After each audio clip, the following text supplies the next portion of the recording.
Assalamualaikum warahmatullahi wabarakatuh. Apa kabarnya Bapak Ibu guru hebat se-Indonesia? Semoga dalam keadaan sehat walafiat. Perkenalkan, saya Sri Rini Wahyuni, guru bahasa Indonesia dari SMP Negeri 2 Cianjur, Provinsi Jawa Barat. Pada video ini, saya sajikan pengimbasan guru belajar seri AKM.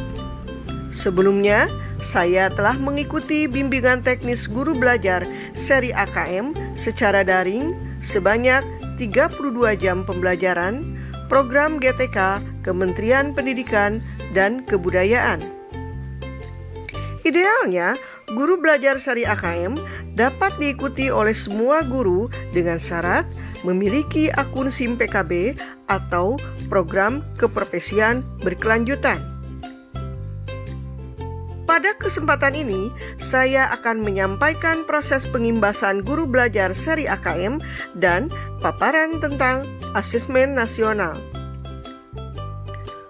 Untuk lebih jelasnya, marilah sama-sama kita simak video berikut ini sampai tuntas. Bapak Ibu guru hebat se-Indonesia, marilah kita awali dengan tujuan program guru belajar seri Asesmen Kompetensi Minimum atau AKM. Tujuan dari program ini adalah peserta dapat: pertama, memahami konsep asesmen nasional; kedua, memahami bentuk pelaksanaan asesmen nasional; ketiga, menganalisis contoh asesmen literasi membaca pada asesmen kompetensi minimum; keempat, menganalisis contoh asesmen numerasi pada asesmen kompetensi minimum; 5. Membaca dan menindaklanjuti laporan hasil asesmen kompetensi minimum; dan yang keenam, melakukan pengimbasan dan mengajak rekan guru yang lain untuk mengikuti program guru belajar seri asesmen kompetensi minimum. Bapak Ibu guru hebat, selanjutnya siapa saja yang bisa menjadi peserta program guru belajar seri asesmen kompetensi minimum? Ada 4 kelompok peserta program guru belajar seri AKM.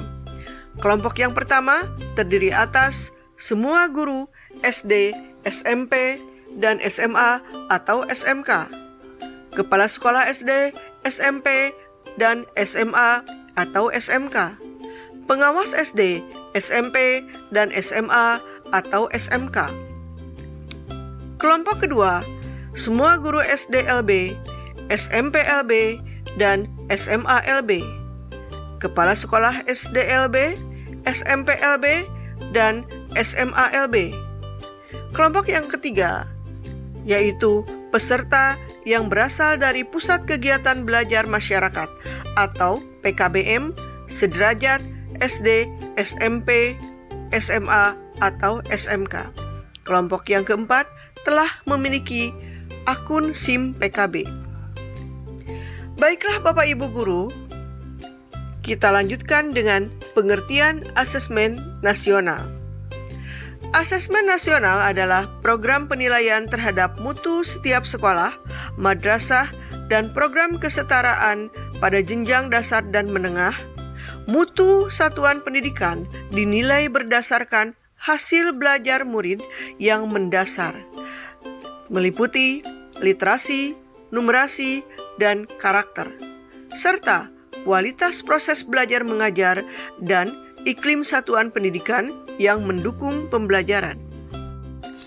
Bapak Ibu guru hebat, selanjutnya instrumen utama asesmen nasional yang terdiri atas 3 instrumen utama.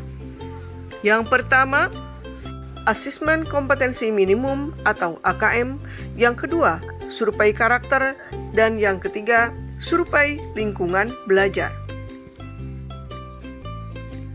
Selanjutnya, manfaat asesmen nasional. Yang pertama, sebagai potret kualitas pembelajaran di sekolah atau daerah. Yang kedua, sebagai umpan balik peningkatan kualitas pembelajaran sekolah atau daerah. Dan yang ketiga, sebagai dasar untuk penyusunan program peningkatan kualitas pembelajaran sekolah atau daerah. Bapak Ibu guru hebat, selanjutnya saya sajikan tentang responden, instrumen, dan informasi berkaitan dengan asesmen nasional. Dilihat dari responden, peserta terdiri atas siswa, guru, dan kepala sekolah. Untuk siswa terdiri atas kelas 5 SD, kelas 8 SMP, dan kelas 11 SMA.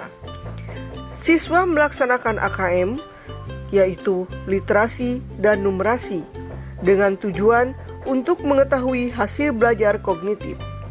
Selanjutnya, melaksanakan survei karakter, yaitu untuk mengetahui hasil belajar sosial, emosional. Dan yang ketiga, melaksanakan survei lingkungan belajar dengan tujuan untuk mengetahui karakteristik input proses pembelajaran, untuk merumuskan hipotesis tentang penyebab tinggi rendahnya output pembelajaran di sekolah. Selain siswa atau murid, survei lingkungan belajar juga dilakukan oleh guru dan kepala sekolah. Selanjutnya saya sampaikan tentang komponen AKM dan bentuk soal AKM. Komponen AKM terdiri atas literasi membaca, yang terdiri dari bagian konten, yaitu teks informasi dan teks sastra.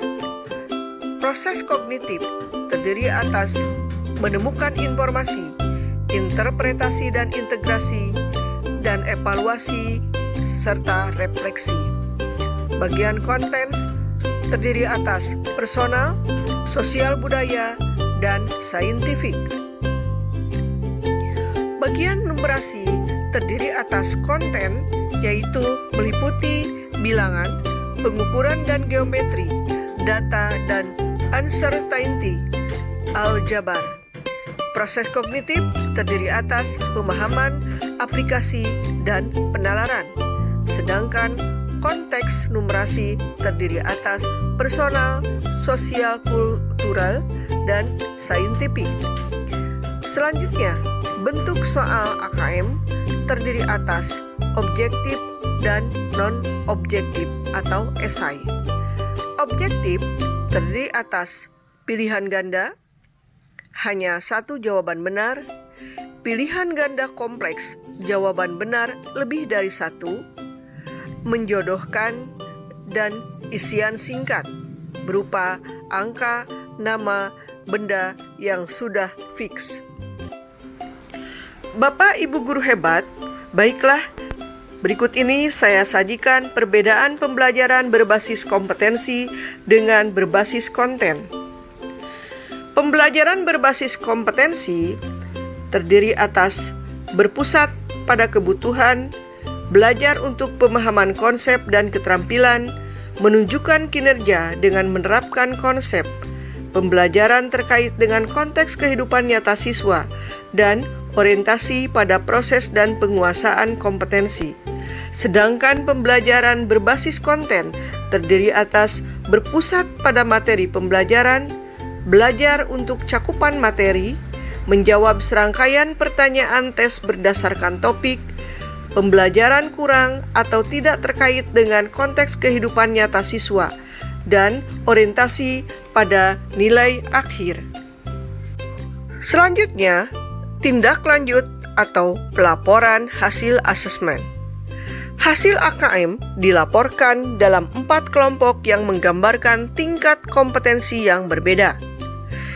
Yang pertama, literasi terdiri atas kelompok perlu intervensi khusus, dasar, cakap, dan mahir. Sedangkan kelompok numerasi terdiri atas perlu intervensi khusus, dasar, cakap, dan mahir.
Selanjutnya, Bapak, Ibu guru hebat, bagian yang terakhir yaitu apa sebenarnya peran asesmen dalam meningkatkan kualitas pembelajaran murid? Apa keterkaitan antara asesmen, kurikulum, dan pembelajaran dalam menyediakan pengalaman belajar murid yang berkualitas? Segitiga belajar terdiri atas asesmen, pembelajaran, dan kurikulum. Makna masing-masing segi adalah sebagai berikut. Yang pertama, kurikulum. Seperangkat kompetensi yang penting dikuasai murid dengan menggunakan cara belajar dan asesmen tertentu. Pengembangan kurikulum selain mengacu pada tantangan dunia nyata, hendaknya mengacu pada hasil asesmen dan refleksi praktik pembelajaran. Kedua, pembelajaran.